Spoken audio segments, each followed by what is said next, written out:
mga ka-PNN, unti-unting dinadagsa ngayon ng mga nagpoprotesta ang Quirino Grandstand. Kasabay ng pagdagsa ng mga tao ay pagpapaigting ng seguridad ang isinasagawa ng Philippine National Police sa iba't ibang parte ng Quirino Grandstand.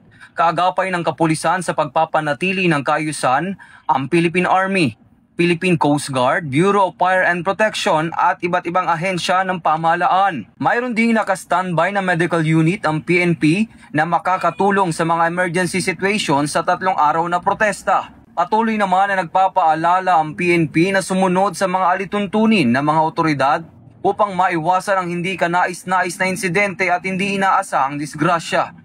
Hindi titigil ang PNP sa pagbabantay at pagpapaigting ng seguridad, partikular na sa 3 araw na kilos protesta. Mula dito sa Quirino Grandstand, ako ang iyong Police News Network correspondent, Patrolman Edwin Baris, alagad ng batas, taga-taguyod ng Balitang Pulis.